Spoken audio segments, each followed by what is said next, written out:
ولی اخی مسلمانو فرزندان را تایسن نمیکنن خدا بگیره شو تایسن مسلمان شد الحمدلله نامش ایواز کرد نامش ملیک است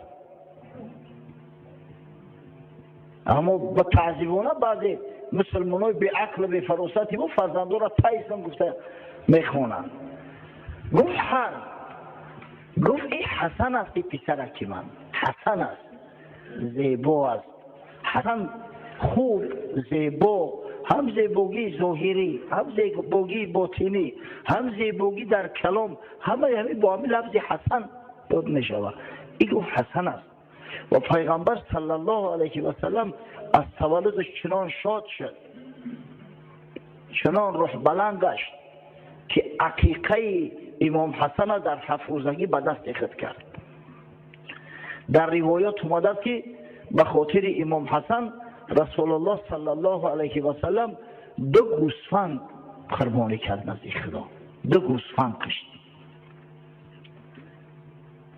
و با مادرش بیبی فاطمه زهرا امر کرد گفت احلقی رأسه سر پسرک بتراش گفت و تصدقی بوزنها من وریق و با وزن همون موهای سرش نقره صدقه کن. حضرت که رحمت علمی هست تیلو نگفت اگر امروز اکثر ما دیگه نمی کردیم تیلو قیمت های در صورتی که نقره بسیار ارزان های از یک شخصی متخصص بودست سوال کردیم که قیمت نقره چقدر است گفت 1 گرمش تخمین 10 سومانی می شود این 10 سومانی باشه هیچ گپ نیست کم از کودکی که وزن موی سری او از 2 گرم زیاد شود 3 گرم شود این خیلی کودکا بسیار کم شوند اگه تصور کنه که همین 10-20 سومانی صدقه کردن هیچ اشکال نداره اما سنت پیغمبر است خوشا به حال کسی که احیای سنت رسول الله صلی الله علیه و سلم را میکند و کودک از خوردی که کلان شد پیغمبر صلی الله علیه و سلم نسبت او محبت بسیار زیادی داشت فرزندش بود او را فرزند خود میخواند بعد 1 سال در سال 4 هجری امام حسین از مادر تولد شد ولی مردم ما گمان میکنن که امام حسین دوگانیک هستند اینا دوگانیک نیستن یکیش از دیگرش 1 سال کلان است حسن بزرگتر است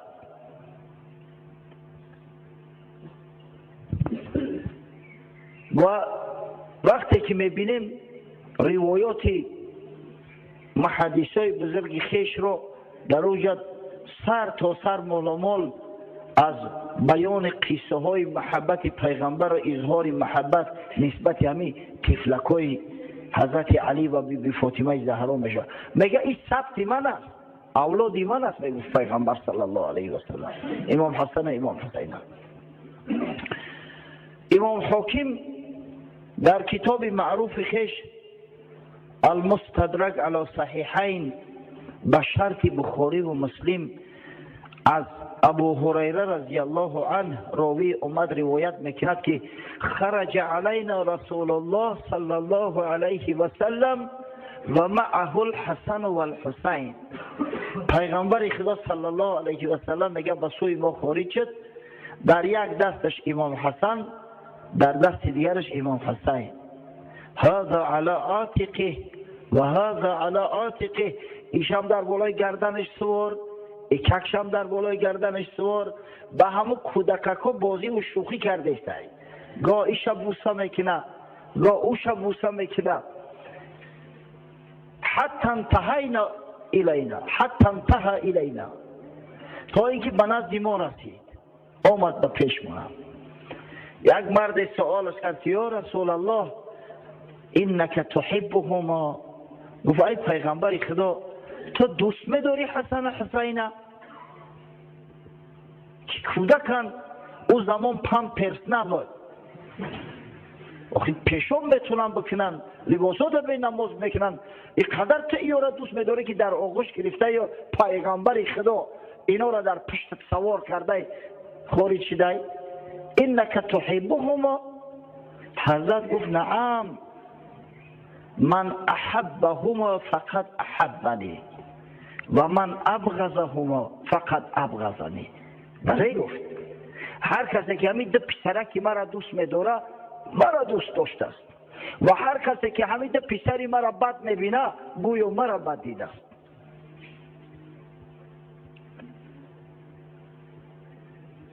همچنین در مستدرک از ابو هریره روایت است که حجره پیغمبر صلی الله علیه و سلم در اومده میگه دیدم که حضرت قطعی امام حسن بازی داره. تصور کنه مرد به این بزرگی، به این شرف، به این قدر مسئولیت کار با امام حسن بازی داره. ما را کودکان میارن در قشاق میگن گمش کن، حال وقت نیست، غم نتی. با امام حسن میگه بازی داره. و هو یدخل اصابعه فی لحیه رسول الله صلی الله علیه و سلم و النبی صلی الله علیه و سلم یدخل لسانه فی فمه. میگه امام حسن خورد بود، از کجا میدونه که قطعش بازی داره؟ انگشتکاش در داخل ریش پیغمبر صلی الله علیه و سلم نقطه ریش میکشه و این حضرت میگه زبانش در دهن امام حسن انداخت که به مکه این کودک به مکه کده رو، اگر زبان تا در دهنش مانی یا انگشت در دهنش مانی در او مکه. حضرت صلی الله علیه و سلم میگه بعد این دست به دعا برداشت، گفت اللهم اینی احبه فاحبه. پروردگارا گفت تو میدونی که من امیره دوست میدارم، پس تو دوستش بدار. اگه تصور کنه که کودک در چنین یک حالت، در چنین یک جای بزرگ شود. مکتب محمدی را ختم کنه. حضرت صلی الله علیه و سلم وقتی که از دنیا گذشت امام حسن تقریبا 7-8 ساله بود. حتی امام حسن رضی الله عنه میگه که من عقل میکردم بعضی چیزا را، حتی از پیغمبر خدا صلی الله علیه و سلم حدیث ها روایت کرده است.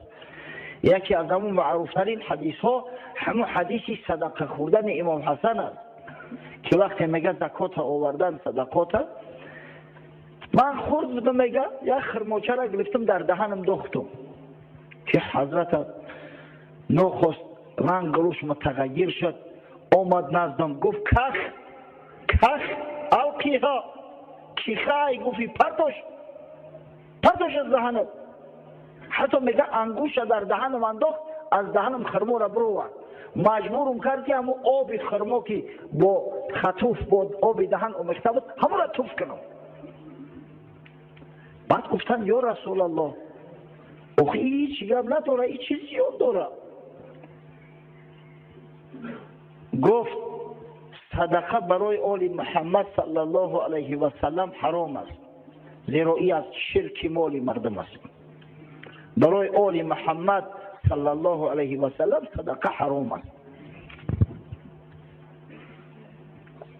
کسایی که دعوای سیدی میکنن، کسایی که میگن ما از سادات هستیم، ایشان زاده هستیم، بفهمید زکات برای آل محمد صلی الله علیه و سلم حرام است. آل محمد کی ها هستند؟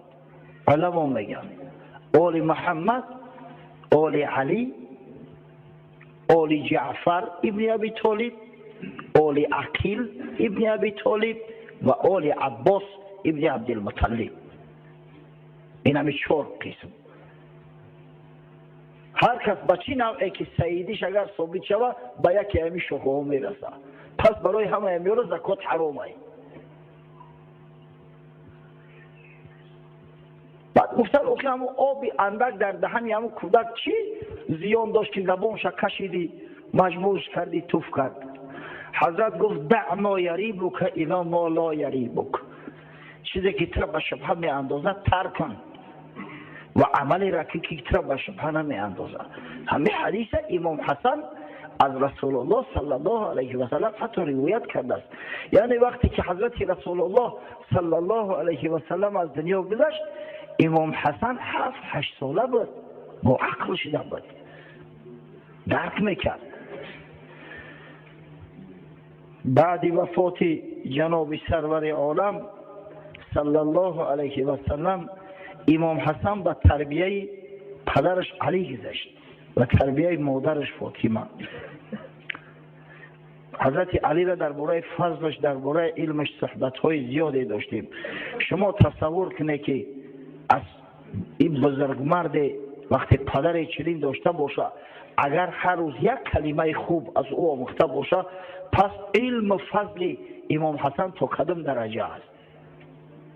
در تعلیم فرزند بسیار کوشا بود حضرت، بسیار اعتبار سخت میداد به تعلیم و به آداب فرزندای خویش. و امام حسن در زمان ابوبکر صدیق زندگی کرده است. از خلافت او بزرگمرد چیزای زیادی را تعلیم گرفته است، از جمله آشتی ناپذیر بودن با اهل ردت، با مرتدها، کسایی که دین خود را بدل کردند، کسایی که از اسلام رو گردوندند. یک برادر سوال کرد، گفت بوجام گفت مرتد شد، دین نصرانی قبول کرد، نعوذ بالله، همراه زن فرزندش. متاسفانه در جامعه هستن اینا. به غضب خدا گرفتار شد، خداوند جوانمردش کرد و در آتش جهنم ابدالآباد می سوزه. کسی که از دین اسلام رو گردانده است، برای او هیچ نوع از آمرزش نیست. ان الله لا یغفر ان یشرک به، هیچ وقت خداوند گناه شرک نمی آمرزه. و یغفر ما دون ذلک لمن یشاء، از شرک کمتر باشه دیگر گناه ها، مثلا گناه های کبیره را حتی اگر خداوند خواسته باشه به فضلش می آمرزه، اما شرک به خدا را هیچ وقت نمی آمرزه. گفت حالی همین خواهر زنم مقصد قیسنگل، خیلی که در زبان عاموی هسته، کار نداره، من مغازه دارم، دکان دارم برای تجارت، همه را اگر به کار بگیرم، ولی در دکان من کم کم جنبیده سای سودا کرده سای درست هست یا نه؟ گفته می برادر. او گفت میگم با اهل کتاب معامله درست است؟ گفته بله، با اهل کتاب معامله درست است. اهل کتاب کسایی را میگن که پدر و مادرشون نصرانی بدن، یا که مثلا کسایی که مشرک بودن، یک زمان بتپرست بودن، بعد نصرانی شدن. اما در اهل کتاب مرتدها داخل نمیشوند. مرتد کافر است، مطلق خون نداره، خونش هدره. با مرتد تمام نمود معامله حرام است، فراموش نکنید بچه. با مرتد تمام نمود معامله حرام است. امروز متاسفانه در جامعه مرتدها زیاد شدیدند. هر کسی که در همسایگیش مرتد زندگی میکنه، مبادا که حق همسایگی داره، گفته با معامله نکنه، او بدبخت حق همسایگی نداره، علاقه به همه عملی که کرده از اسلام رو تفت، تمام حق حقوقهای خودش مسدود کرد، دیگه حق نداره این بدبخت. از ابوبکر صدیق امام حسن تعلیم گرفت که با مرتدها یگان سازش نیسته. از ابوبکر صدیق محبت آل بیت وقتی که دید، به حد امام حسن متأثر ابوبکر صدیق گشته بود که یکی از فرزندای خودش ابوبکر نام کرده است. امام حسن فرزند خودش ابوبکر نام کرده است ما هفته گذشته درباره فرزندای حضرت علی صحبت کردیم با شما. گفتیم که یکی از پسرای حضرت علی نامش ابوبکر بود و در جنگ کربلا به شهادت رسید. امام حسن هم یک پسرش ابوبکر نام کرده است. شما محبت ببینید تا کدام حد. بعد از خلافت صدیق اکبر زمان خلافت حضرت عمر رسید و تصور کنید که همه همیا نسبت اهل بیت پیغمبر صلی الله علیه و سلم بسیار مهربان و محب بودند. صدیق وقتی که امام حسن در کوچه ها میدید حتی دیدش گفت پدرم فدات شود، گفت تو شبیه رسول الله صلی الله علیه و سلم هستی، شبیه علی نیستی.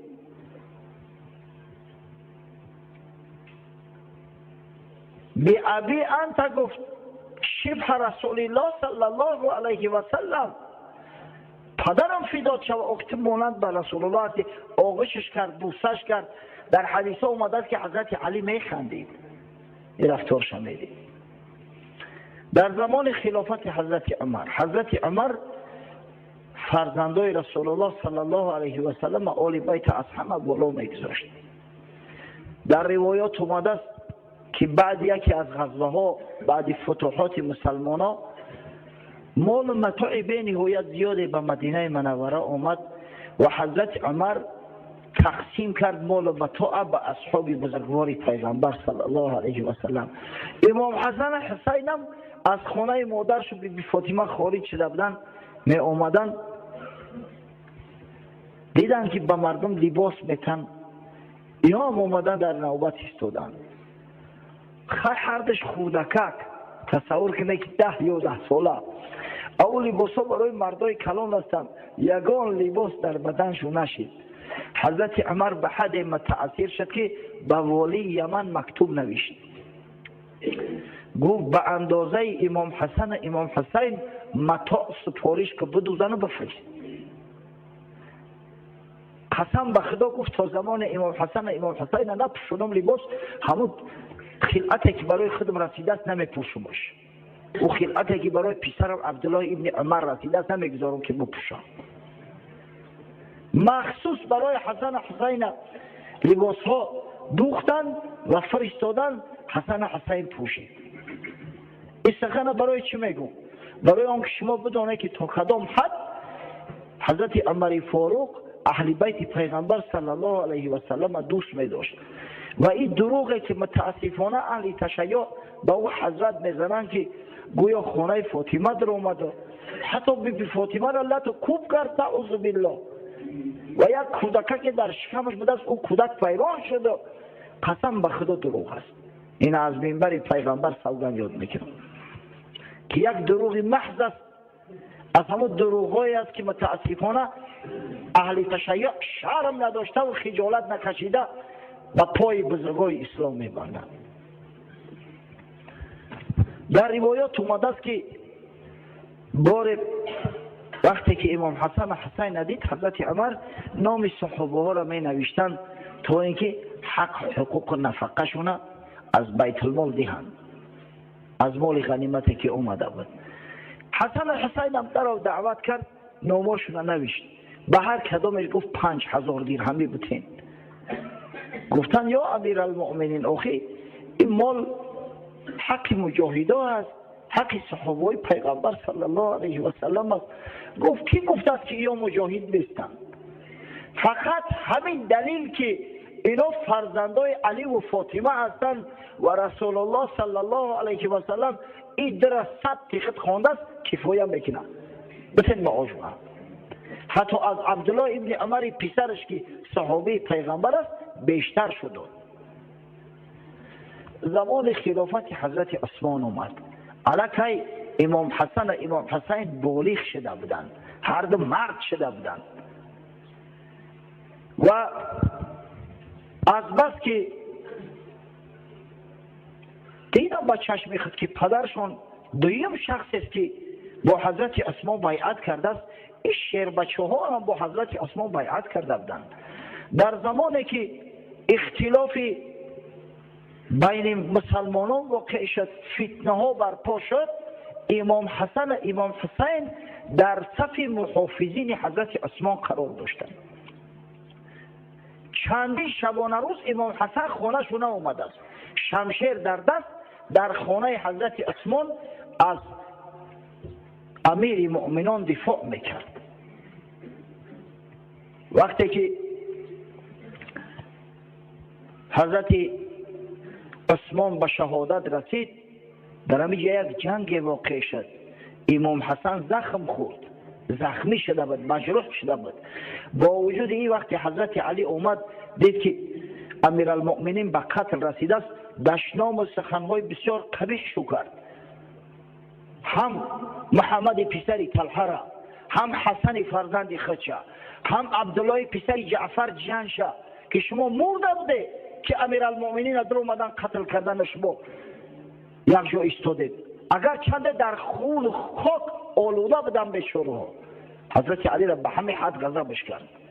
امام حسن گفت هنرت همین خبت در خونه نششتی، نذاشتی من خودم اومدم محافظتش میکردم.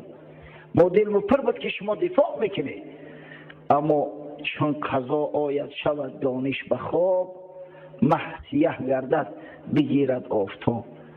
حضرت عثمان رضی الله عنه اجلش که رسیده بود، دیگر کسی پیش اجل گرفته نمیتونه. خدای تعالی نصیب و روزش شهادت که کرده بود، شهید شد و به حضور پروردگار، به بارگاه بی‌نظیر پروردگار شتابان رفت. بعد از این زمان خلافت حضرت علی کرم الله وجهه شروع شد. در این باره از بس که با شما صحبت مفصل داشتیم، زمان خلافت حضرت علی را استثنا میکنیم. با شما ما نقل کردیم که در تمام جنگ ها امام حسن در پهلوی پدرش بود، هم در جنگ صفین، هم در جنگ جمل، همیشه تا زمان شهادت حضرت علی. و وقتی که حضرت علی به شهادت رسید، از دست عبدالرحمن ابن ملجم ملعون امام حسن قصاص پدر رسید. عبدالرحمن ابن ملجم به اسفل اسافلین فرستاد. بعد از این جنازه پدرش از بس که پسر ارشد بود خود خواند، امام حسن خواند. بعد از خواندن نماز جنازه، قیس ابن سعد ابن عباده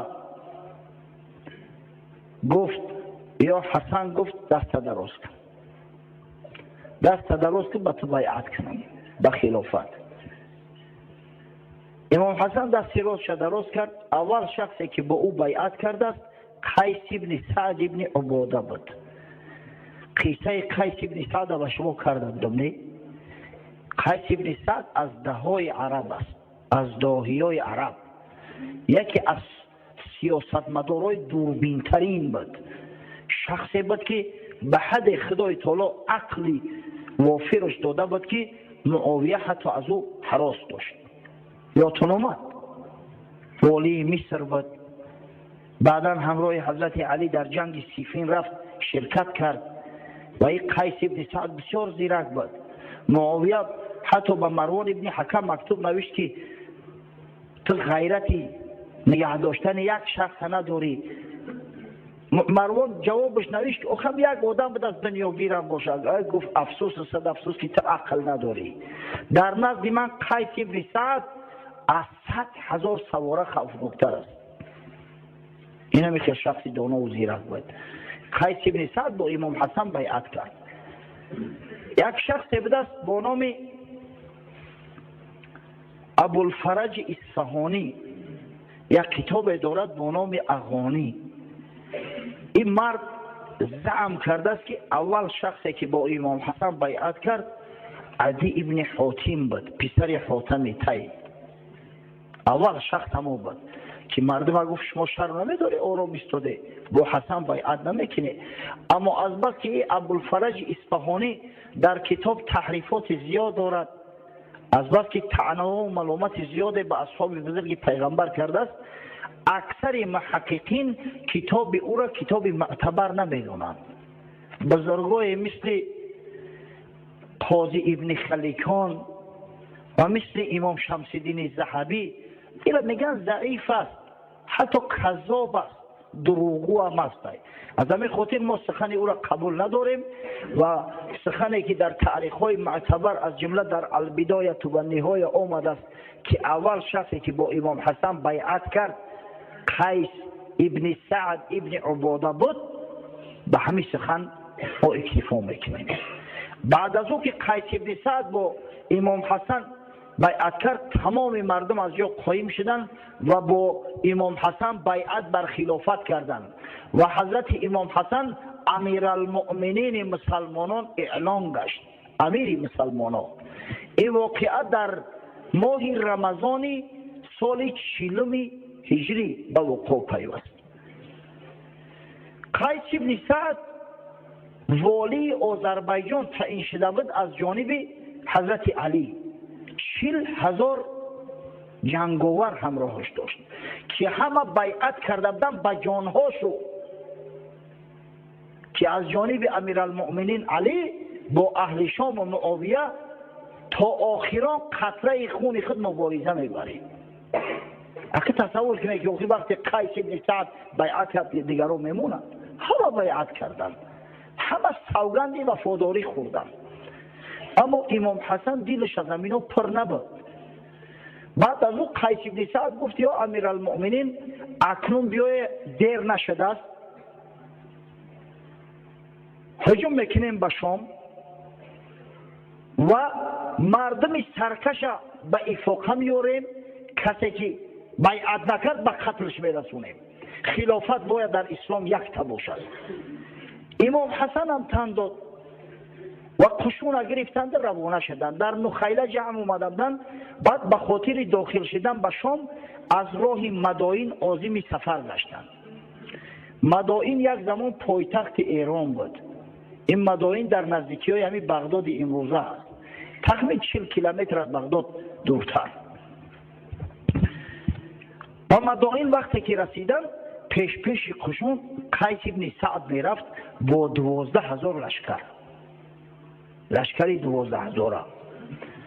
اما در شهر مدائن ناخواست یک فتنگر اعلان کرد، به تمام صدا آواز برآورد که مردم قیس ابن سعد کشته شد، قیس ابن سعد هلاک شد. وقتی این سخن گفتن تصور کنید که سرلشکر اساسی لشکر به هلاکت برسه، دیگه مردم بزدل لشکر فرد افتند و گریختند. حتی بعض نوجوان مردها از فرصت استفاده برده خیمه و خیرگاه امام حسن غارت کردند. همو گله میره که در براش میشیش، همو گله میشه همراه جای نمازش دزدیدن. وقتی که امام حسن خواست دراز شد که مردم شما چی کار میکنه؟ او به جنگ رفته است، به جهاد رفته استیم. یک بدبخت به نام سینان ابن حرب یک ضربه شم زد، با نیزه زد، مجروح کرد امام حسن. از نیم زیادی لشکر پراکنده شد و گریخت. امام حسن در قصر ابیض، قصری که یک زمان قصر شاهان ایرانی بود و او قصر دارالاماره مسلمانان بود، والی که حضرت علی تعیین کرده بود سعد بن مسعود ثقفی در او قصر زندگی میکرد، به همون قصر پناه بود. سعد بن مسعود در طبیبا را دعوت کرد، بالای جراحتش ملهم ماندن و طبابتش میکردن.